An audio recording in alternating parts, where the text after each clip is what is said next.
Okay, this might be our final look at the linkage down here. I know, even you might be thinking by now, finally. This was really quite involved though. This last thing we were dealing with the last few days, the reverse fork. We kind of re-ball peened the bottom side of this to eliminate some of that slop.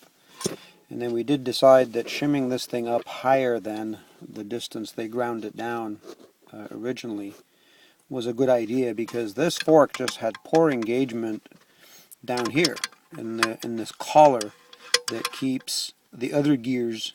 When you select a gear, you don't want to have to be able to get another one, but there was way too much slop. Now we cut this down by raising this fork up off the bottom of the box with a shim.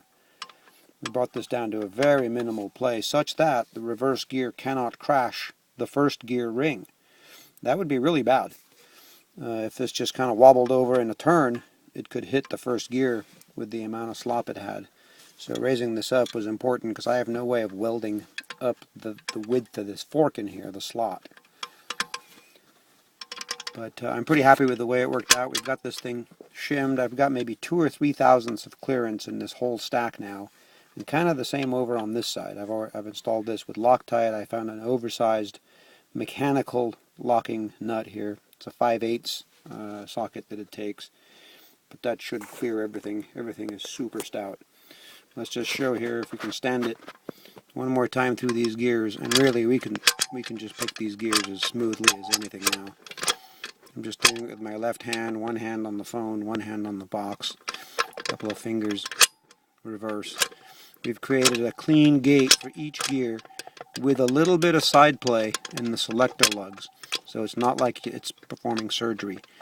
This was the troublesome one here for third and fourth. We can see that now when we're in gear we have room to wobble that, whereas before it was hard against the fifth gear lug there. So we have plenty of clearance everywhere. We can go from any gear position, first, fifth, reverse, fifth, second, first, third, fourth, fifth, reverse. Very easy. We're going to see how this goes when Lance gets this back, and hopefully his experience from the shifter in the car will be just as smooth. Alright, goodbye linkage. Let's put this puppy together, get the gears and shafts back in here, and see how everything works. Progress, progress.